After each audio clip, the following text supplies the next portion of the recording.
ঢাকা ক্যাপিটালসের বিপক্ষে রংপুর রাইডার্সের 11 রানের দাপটে জয়ে সুপার 4-এ রংপুর রাইডার্স।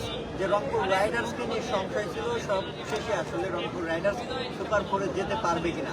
তবে যে শক্তিশালী দলকে নিয়ে টুর্নামেন্টের শুরুর আগ থেকেই দর্শকরা, সমর্থকরা একটা প্রত্যাশা ছিল দর্শকদের যে রংপুর রাইডার্স অনায়াসে সুপার 4-এ জায়গা করে নেবে। তবে বিপিএলে রাজশাহী ওয়ারিয়র্স, চট্টগ্রাম রয়্যালস এবং সিলেট টাইটান্সের দাপটে পারফরমেন্সের সামনে রংপুর রাইডার্স নিজেদেরকে খুব একটা মেলে ধরতে পারেনি, যার ফলশ্রুতিতে তাদের পরেই কিন্তু প্লে অফে জায়গা করে নিতে হলো রংপুর রাইডার্সের।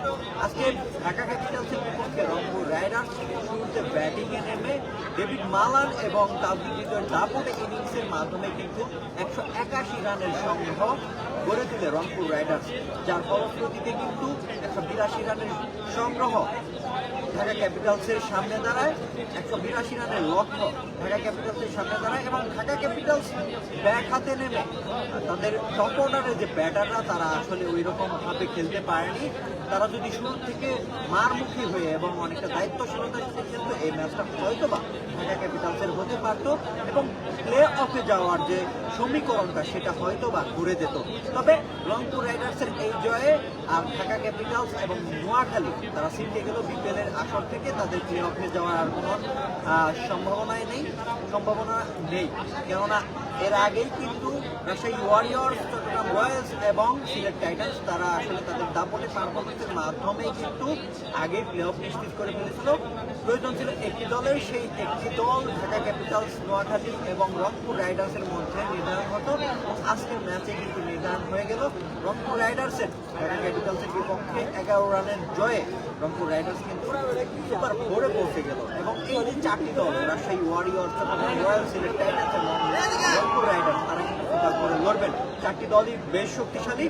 তবে যে বিষয়টি বলছিলাম যে আসলে আজকের ম্যাচে রংপুর রাইডার্সের হয়ে ডেভিড মালান এবং তাওহিদ হৃদয়, এছাড়াও শেষ দিকে কাইল মেয়ার্স যে দাপটে ইনিংসগুলো খেলেছেন, সেটা কিন্তু রংপুর রাইডার্সকে একটা ভালো পুঁজি করে দেয়, যার ফলশ্রুতিতে কিন্তু ঢাকা ক্যাপিটালসের আসলে লক্ষ্যটা অনেক বেশি হয়ে যায়। তবে ঢাকা ক্যাপিটালসের ব্যাটারদের মধ্যে শেষ দিকে এসে সাইফুদ্দিনের ব্যাটিং ঝড়ে কিন্তু আসলে রংপুর রাইডার্সের বলারদের এবং রংপুর রাইডার্সের খেলোয়াড়দের এবং সমর্থকদের কিন্তু গলা শুকিয়ে গিয়েছিল, কেননা সাইফুদ্দিন যেভাবে শুরু করেছিলেন, সাইফুদ্দিন হয়তো বা আরেকটু সুযোগ পেলে বা আরেকটু আগে যদি নামতে পারতেন তাহলে এই ম্যাচটা ঢাকা ক্যাপিটালসের হতে পারত।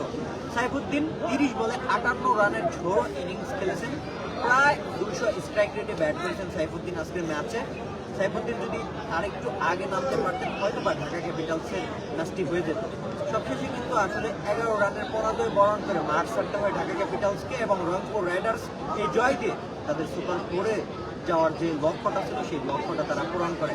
সব মিলে সুপার 4-এ খেলবে যে চারটি দল, Rangpur Riders, Sylhet Titans, Rajshahi Warriors এবং চট্টগ্রাম রয়্যালস, এর মধ্যে সবচেয়ে শক্তিশালী দল বলা চলে এবারের আসরের পারফরমেন্স থেকে রংপুর রাইডার্স।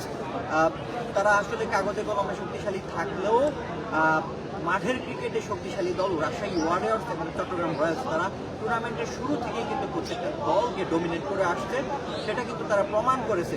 এবং পয়েন্ট টেবিলের শীর্ষে কে যাবে, কে কার আগে যাবে সেটার লড়াইও কিন্তু আমরা দেখেছি যে আসলে রংপুর রাজশাহী ওয়ারিয়র্স এবং চট্টগ্রাম রয়্যালসের মধ্যে। গতকালকে চট্টগ্রাম রয়্যালস নোয়াখালী এক্সপ্রেসকে হারিয়ে পয়েন্ট টেবিলের শীর্ষে উঠেছিল, ঠিক রাতের ম্যাচটাতে সিলেটকে হারিয়ে ফের কিন্তু রাজশাহী ওয়ারিয়র্স আবার পয়েন্ট টেবিলের শীর্ষে চলে গেছে। চার দলের যে সুপার 4-এ যে চার দলের লড়াই হবে, জমজমাট লড়াই হবে, এটা বলাই যায়, এটা বলার অপেক্ষা রাখে না যে এই চারটি দলই কিন্তু বেশ শক্তিশালী। সব মিলে এই ছিল সর্বশেষ আপডেট। পরবর্তী আপডেট পাওয়ার সঙ্গে সঙ্গে পরবর্তী ম্যাচে জানতে পারবেন আলটিমেট স্পোর্টসের সঙ্গেই থাকুন।